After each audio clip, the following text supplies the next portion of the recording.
Welcome back to another episode of the Faith and Whatever podcast. We are on our pop topic segment. That's weird. That's going to be totally normal today and not have to worry about that.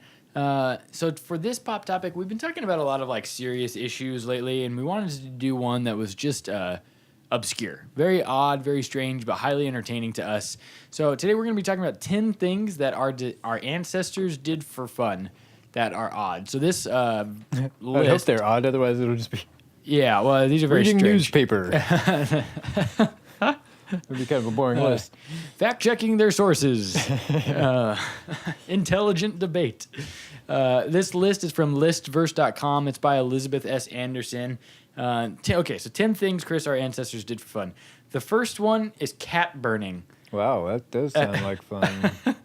In today's world, the killing You're of some serial animals killer. is met with immediate outrage. In 17th century France, cat burning was a form of entertainment. So every year... Come on, France. French people would gather during a midsummer bonfire in Place de Grève to play, dance, and sing. France, you know what France is? France is the Philadelphia of Europe. I was waiting for it. To make the gathering more interesting, the crowd would gather cats into sacks, hung them over the fire from a mast, and watch them die slowly. Jeez. So they didn't just burn them, they'd like roast them. Yeah, these cats were chosen for their supposed link to the devil and witches. Oh, obviously. Of course. Sometimes foxes were thrown into the fire. While the poor animals shrieked and cried, the people partied.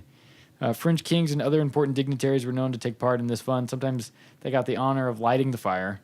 That's kind of weird. This one is incubated. Okay, incubated. This is number 2? Yeah, number 9. Oh, we're going backwards? Top 10, yeah, 10 to 1. So number 9, incubated babies fairs. What? I don't know what that means. So here's the... Before the 20th century, premature babies had a very little chance of survival. Right. This was set to change when Dr. Martin Corney invented his incubator, but not many people trusted the machine. Hospitals rejected it, and investors were not forthcoming to invest in it. So to prevent the death of his invention and convince skeptics, he came up with a very strange and crazy solution. He built an exhibit in which preemie babies or premature babies would be put on display at fairs and parks.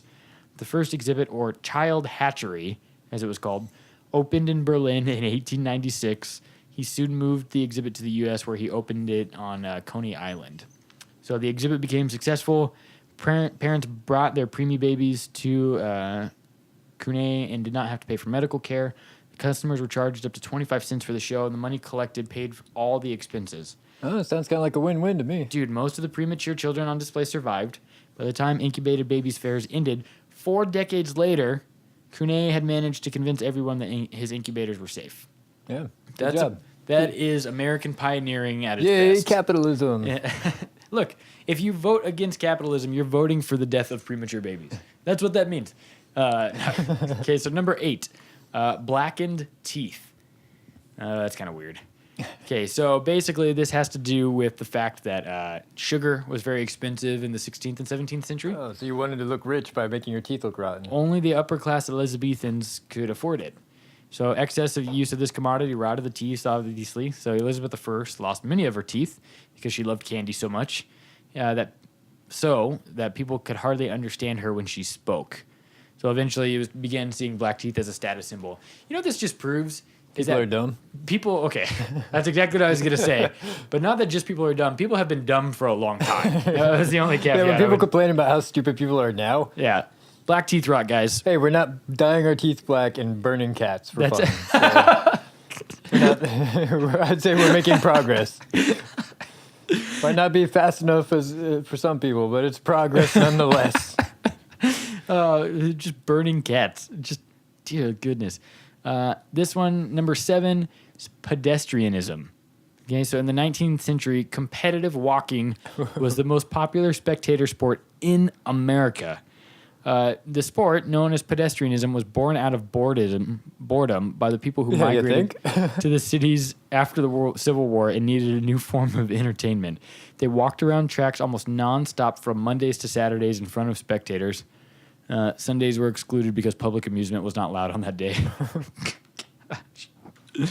Even our religion isn't as awful as it used to be. Well, that was before basketball was invented, right? Yes. Basketball wasn't invented until late Yeah. Pedestrianism was We eventually... don't actually know, do we? It was late 19th century, if I'm correct. Pedestrianism was eventually replaced by competitive cycling after the invention of the safety Which is bicycle. about the same. There's better crashes in cycling, I guess. Watch out, there's going to be a collision at 2 miles an hour. The Alexandria Limp is number 6. Oh, that's not competitive walking? No, Alexandria Limp. Sounds like a style of competitive walking. Wow, this is odd. After the birth of her third child in 1867... We need to get you a pop filter on that microphone. Is it too... Yeah, there you go. That should be better. Alexandra Limp, a fad in... Okay, so in 1867, Alexandra, do you know her? The Prince of Wales? Or the Princess of we hang Wales of Denmark? Apparently she was beloved by the British public. And in 1867, she gave birth to her third child, which left her... which let her contract rheumatic fever, which left her with a limp. This gave birth to the Alexandra Limp, which was a fad in which women in London London and Edinburgh started limping intentionally. To make the limp more realistic, women bought mismatched shoes. Subsequently, shoemakers began making uneven shoes intentionally. Guys. Cats. Dude, Western Europe is weird, man. We thought girl pants was a bad trend. And it was. It was a terrible, terrible At trend. least people weren't buying mismatched shoes. This one... Okay, so I think this one might be the weirdest on the whole list. Do you think anybody realizes what I was talking about when I said girl pants? And you mean like the fad of wearing... Of guys wearing girl pants. Yeah, guys wearing Not skinny jeans. The Not women. fad of women wearing pants. My word, what does the world come to? Women can wear pants? totally belong back in the 19th century. Excuse me, I have to get to a cat burning. Oh man, I seriously hate cats though. But your pants disgust me, madam. Oh man. Talk about weird priorities. And okay, this one's good. Number 5, headless portraits. That sounds kind of cool, actually. And no. A lot of bizarre trends emerged after the invention of photography. The most famous of these trends was post-mortem photography, which showed us how death-obsessed the Victorians were due to the high mortality rate back then. Fair enough. However, this wasn't the only trend that became popular. In 1853, a prominent photographer named Oscar Reglander started an equally disturbing trend known as head portraits. Oscar is sometimes considered the father of photography, combined negatives and formed pictures of living people beside their own decapitated heads. Soon there was a huge demand for these photographs, and people picked up the technique. So he's like photoshopping it, basically? And no, this was pictures of dead bodies, like posed upright next to. So it's like Weekend at Bernie's. Yeah, but the heads were decapitated. Oh. There. So, yeah, it is Photoshop, actually. It's the original Photoshop. Yeah. Yeah. Well, that's kind of cool. I mean, clever, at least. We do Photoshop now all the time. So, fair enough. Yeah. Making memes before memes. Number 4 is fasting girls. Anorexia nervosa is an emotional eating disorder that involves the desire to lose weight by refusing to eat. This disorder is prevalent among teenage girls and young women. Though this was thought to be a recent problem, it has been around for centuries. The most famous cases of anorexia nervosa can be found in the late 19th century when a group of girls known as fasting girls claimed to be able to survive without eating anything over a long period of time. These girls were known as having anorexia mirabilis, a miraculous lack of appetite. Their ability to survive without food was seen as a miracle, and they became celebrities. People from different parts of the world came to them bearing gifts and offerings to find the favor of God. Here's a bunch of people not eating anything. Clearly, they're from God. That's so weird, dude. Number 3, tear catching. Women were paid to cry into bottles. This was done to get as many full bottles as possible, since a person valued was measured by the tears produced during the funeral. So the first documented reference to this practice is actually found in the Bible. The practice was also quite popular during the Roman period. Mourning in the first century was actually a professional job, right? They would pay people to wail at a funeral. So mourners filled glass bottles with their tears in these bottles. That wasn't in there. Professional emo. And yeah, it's kind of weird. So these things were revived during the Victorian era. Dude, the Victorian folks were weird. Well, there wasn't a whole lot to do. And yeah, as evidenced Evidenced. Yeah, as evidenced by pedestrianism. Okay. Civil War America, women wept in tear vials and waited till their husbands came back to show them how much they had been missed. That would kind of creep me out if my wife saved all of her tears for me when I came back. I don't know if I would like it. I saved these for you. Number 2 is ant farms. This was big in the 50s. Aliens? And no, I guess it's just watching ants do what ants do. This one's Yeah, not. ant farms are kind of cool. I was gonna say this one's not too weird to me. People keep fish and other pets, right? And yeah, he sold more than 20 million ant farms in his lifetime. He just died 5 years ago. Wow. Milton Levine at the age of 97. Number 1, uranium sitting.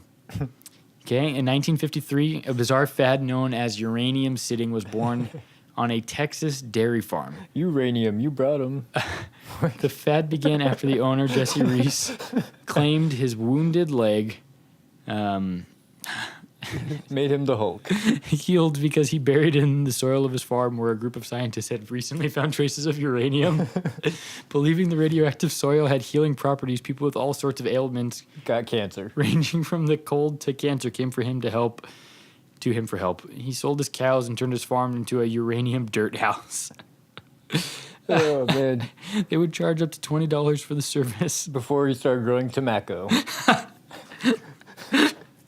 Oh, man. In 1955, R.E. Height and his business partner opened a uranium dirt house in Corydon, having leased 1.5 tons of radioactive soil. Despite the promises of healing, they made customers sign a waiver stating that no miracle was expected from the sitting. Barely months after the business took off, a newspaper published an article stating the sand used in Corydon was non-actable. Okay. Wow. Consequently, as a result of nothing happening, people began to doubt the healing power of uranium. Well, Hulk smash. I don't really know what to do with that one, dude. All right, so we read that list of like the the top 10 strange things our ancestors did for fun, basically.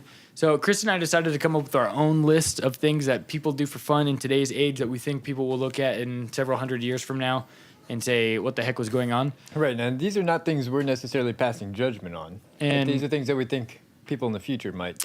Yeah, look at us and say, I wonder why they did that. The first one I think on this list that we have is cat videos. I think this is clearly the most...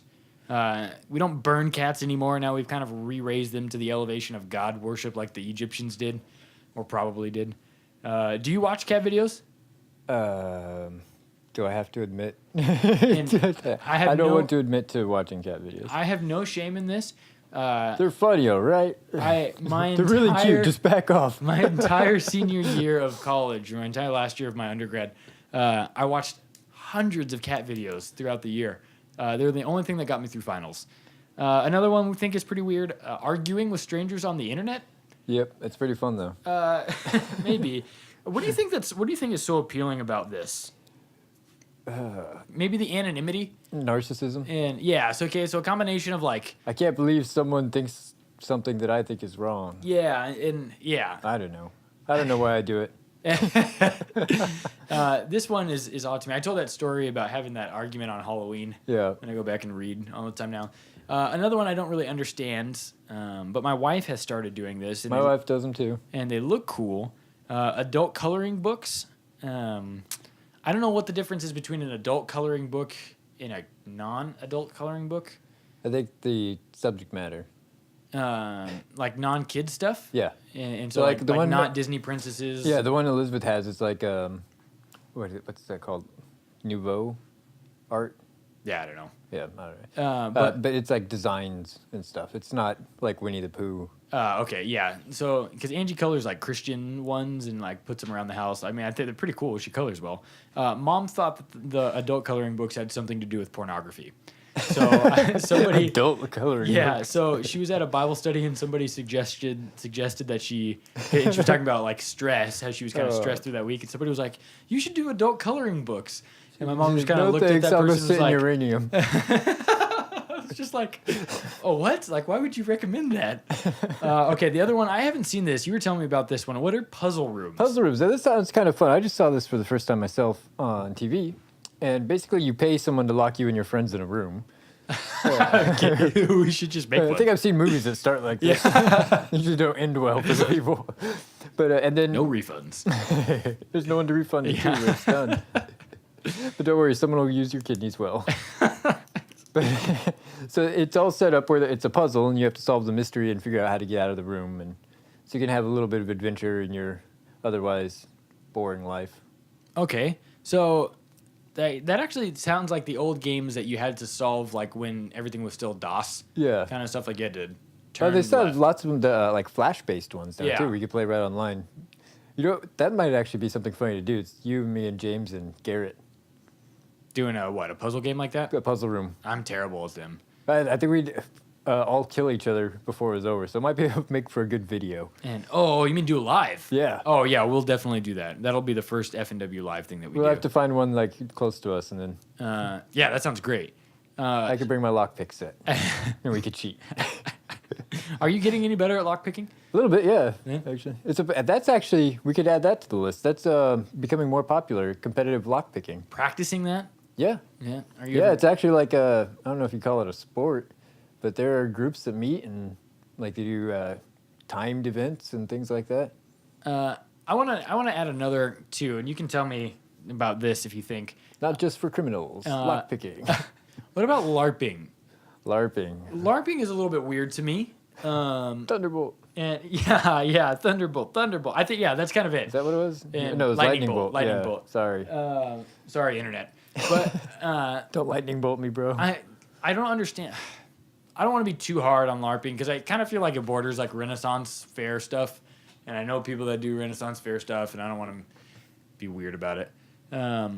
So that one I don't understand. Also, this is one I haven't seen too frequently. Live pet jewelry.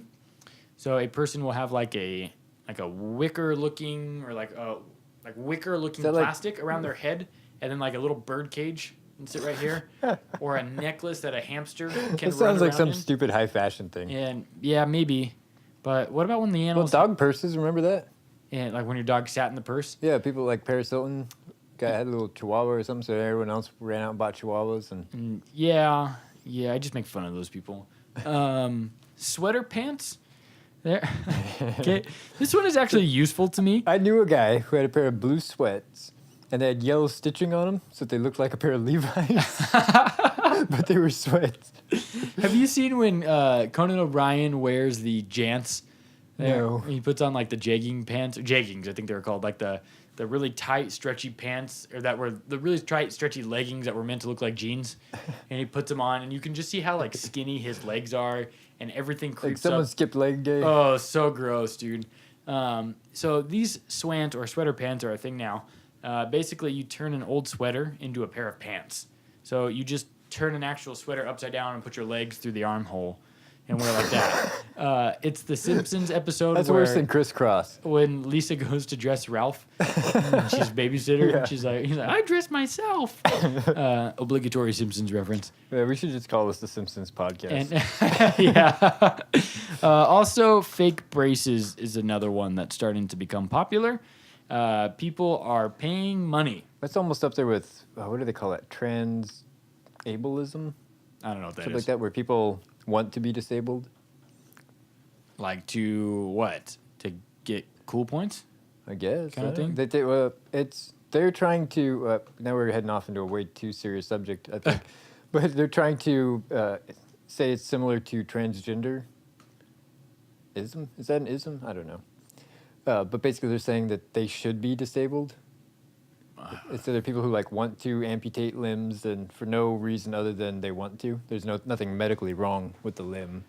Well, if you want to do that, as long as you pay for it, I'm pretty okay with that. I mean, whatever. It's your body. I think it's very dumb. So this is our list. I don't know. Can you think of any more off the top of your head? Because I'm pretty tapped out. I think those are some pretty odd ones for me. Yeah, I think those are the ones that our grandchildren and great-grandchildren, or yours at least, will look back on and be like, man, they're going to be looking at weird pictures on the internet of us crazy people what do you who think of- lived around the millennial change. Yeah, what do you think about memes? How about memes in general? What? Memes are great. Yeah, I mean, they can be great, but they're kind of odd. I mean, memes are a new expressive form of language. I know, you they're can like have whole a conversations dialectic with- form of language. Yeah, they are. It's incredible. I mean, it's an absolute. Anyway, okay. Before we drag this thing into the mud, It's like a weird study in linguistics. yeah, feel free to follow us. I bet there's a thesis on it somewhere. I'll look for one. I have access to a database. Yeah, an ATLA, or not an ATLA, a PhD database that I'm using for my thesis right now. I'll try and check that out.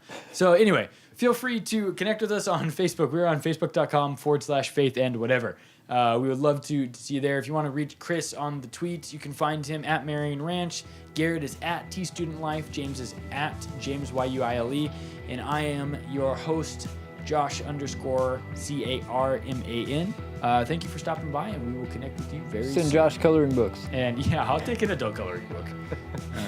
Yeah. All right, good night.